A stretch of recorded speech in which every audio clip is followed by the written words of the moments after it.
ini. Kalau saya ya, ini yang sudah pernah saya alami pada burung ini real tanpa settingan ya. Ini burungnya chef saya, jantan yang kedua, yang pertama saya, yang kedua masih kerja juga, ini juga kerja. Nah, kadang-kadang teman-teman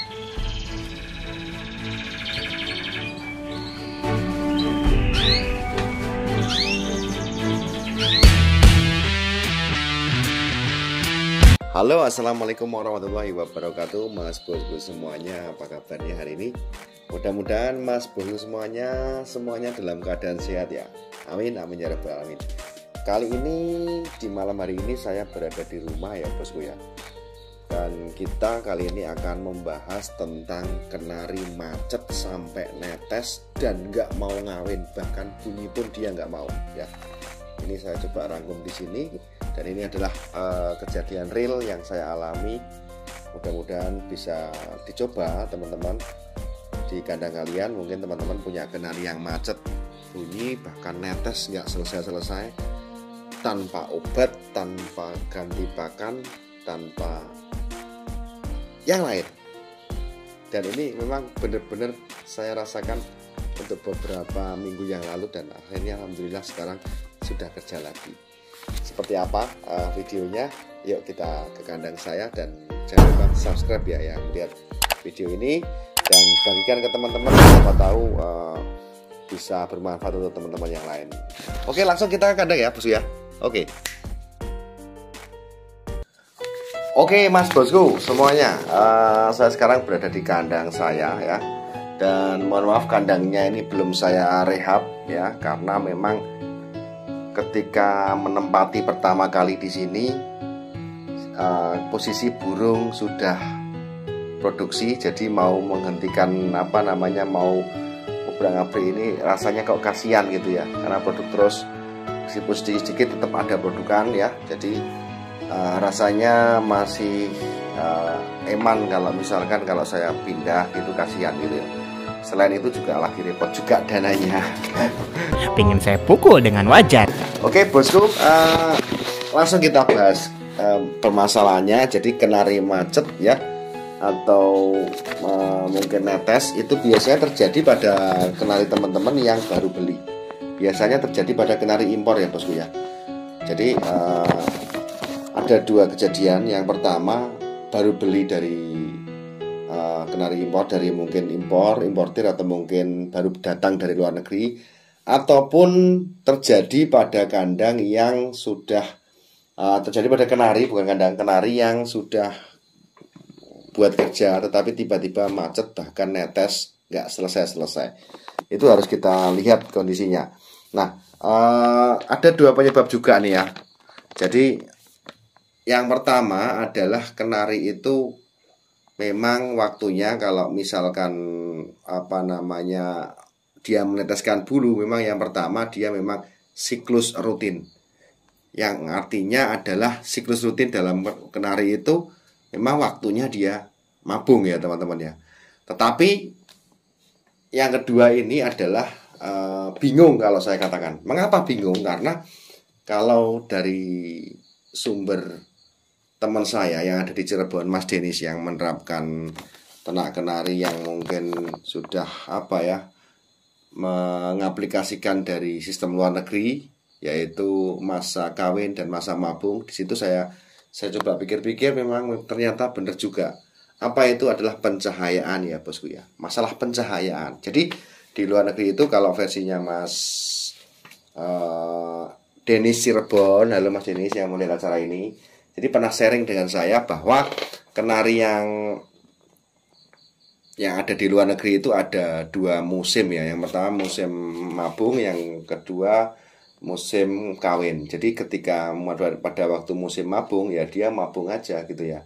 Kalau pada musim kawin dia kawin aja gitu. Nah, di Indonesia itu kita sering mengabaikan itu. Jadi kita anggap sepanjang tahun kenari itu akan bisa produksi terus begitu ya.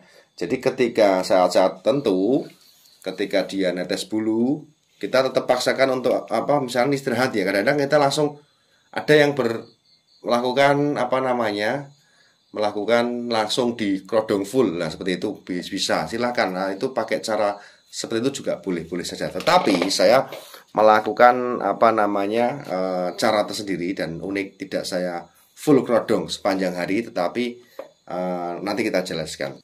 Oke Mas Bosku, jadi tindakan pertama ketika burung itu mabung atau mungkin netes nggak selesai, atau mungkin dia mulai menjatuhkan bulu, bahkan dia macet, dia nggak bunyi, bahkan dia nggak mau ngawin, yang sudah saya lakukan adalah stop jemur.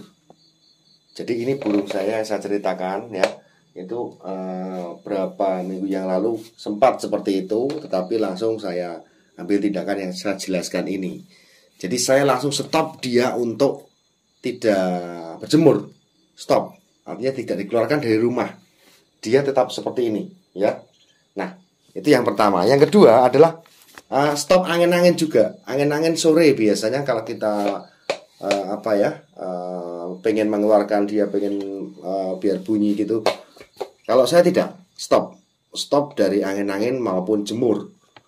Dan yang ketiga, tentunya ini juga lebih penting juga, stop kawin ya, karena kadang-kadang peternak merasa bingung karena pejantan yang digunakan itu adalah pejantan utama atau mungkin pokok ya di kandang.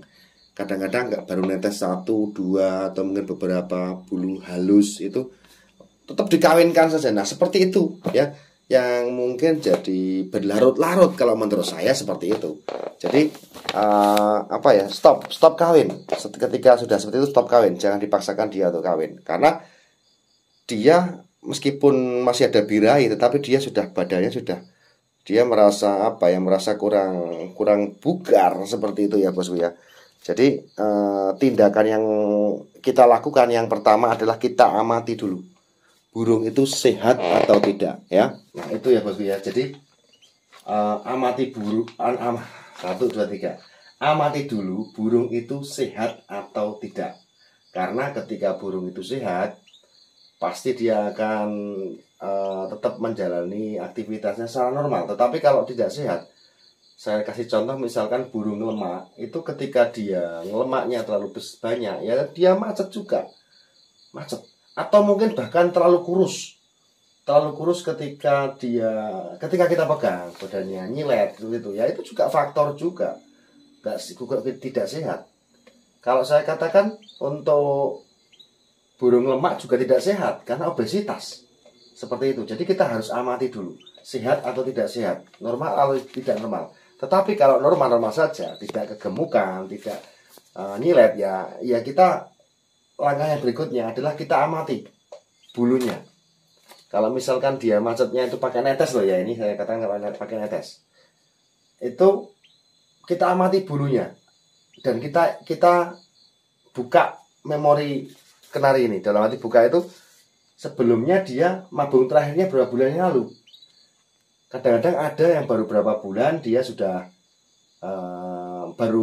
istilahnya setelah selesai mabung, tetapi kok netes lagi seperti itu, berarti bisa dikatakan itu adalah bulunya masih bagus. Dia tidak ada masalah dengan, dia bukan proses mabung secara normal, tetapi dia kaget mungkin karena situasi dan kondisi.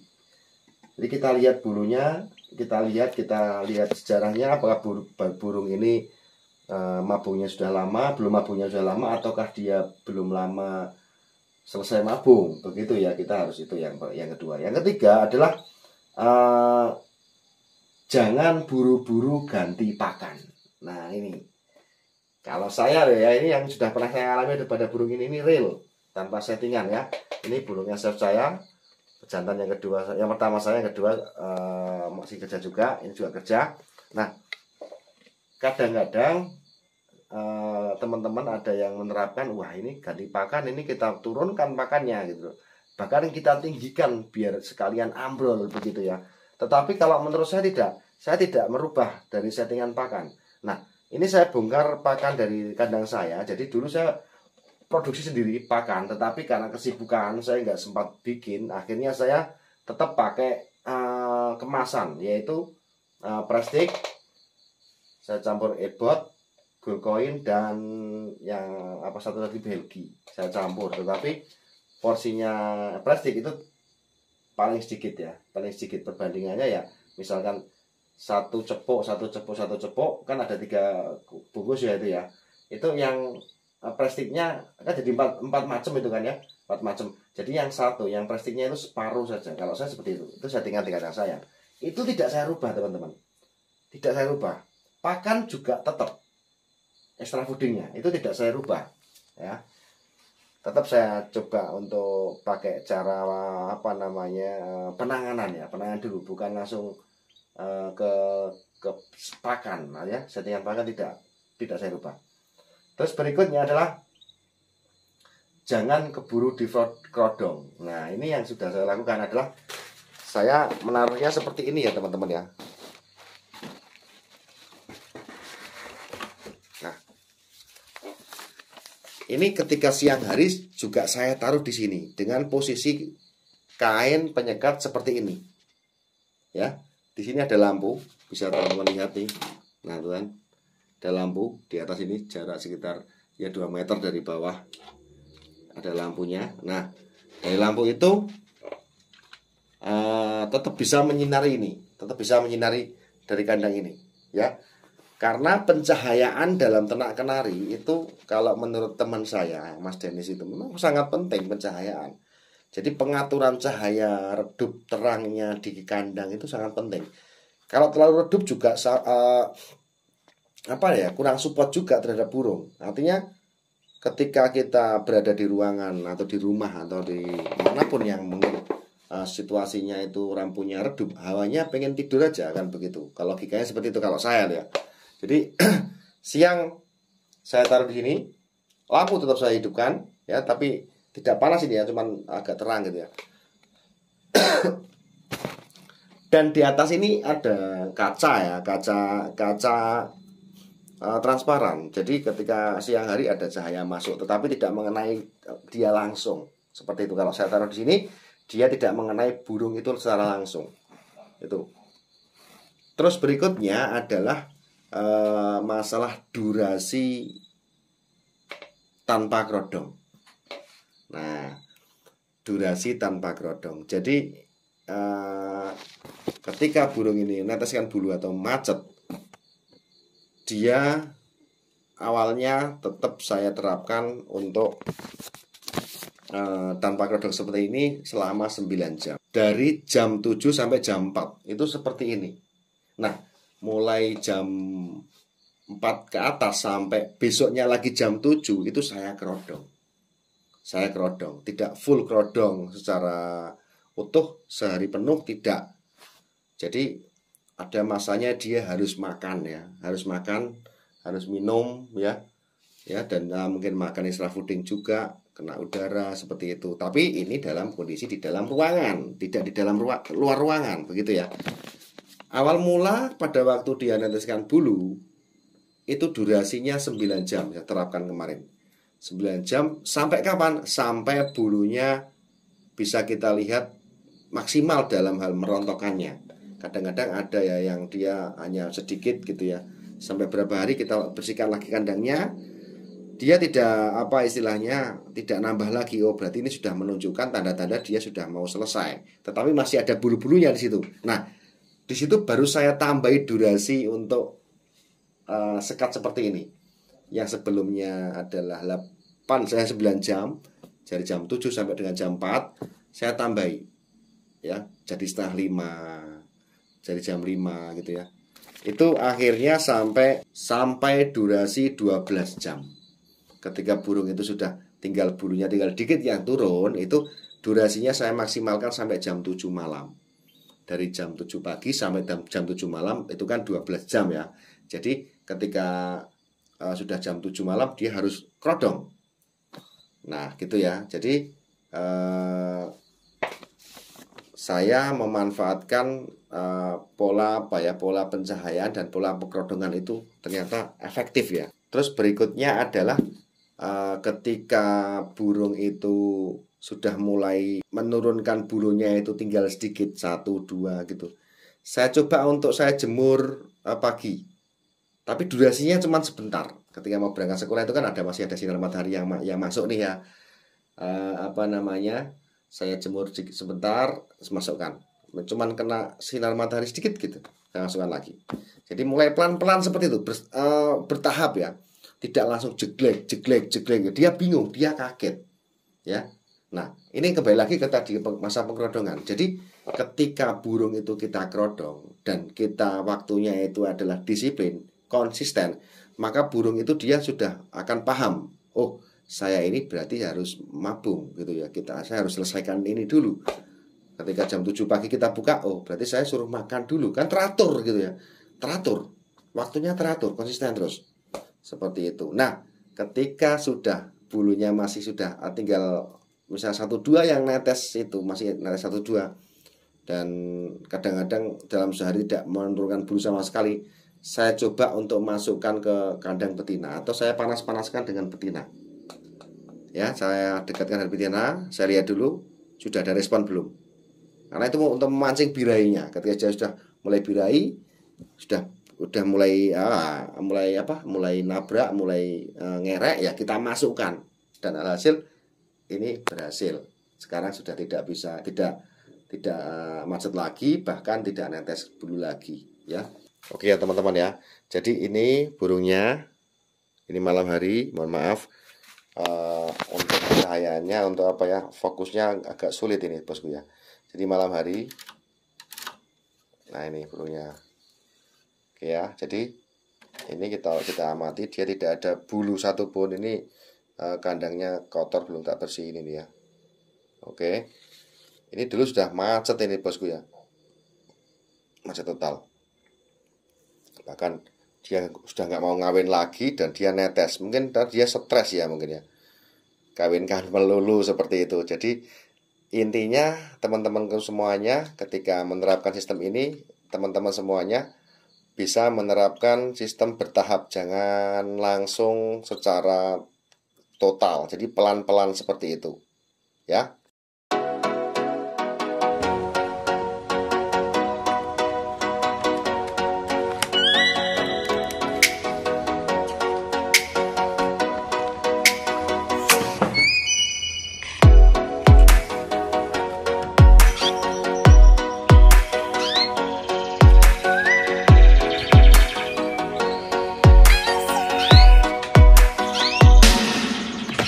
Oke bosku, sedikit pengalaman yang bisa saya sharekan ini, mudah-mudahan pengalaman ini bisa bermanfaat untuk teman-teman, bisa dicoba, siapa tahu cocok juga di tempat teman-teman, dan bahkan ini tanpa obat, tanpa ganti pakan ya, tanpa kodong full.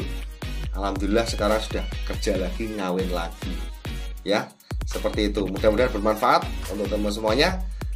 Mohon maaf jika ada mungkin kekurangan dari yang saya sampaikan ini, karena memang ketidaksempurnaan itu hanyalah milik manusia dan sempurnanya ada pada Tuhan atau Allah Subhanahu wa taala. Terima kasih dari saya. Saya akhiri, wassalamualaikum warahmatullahi wabarakatuh.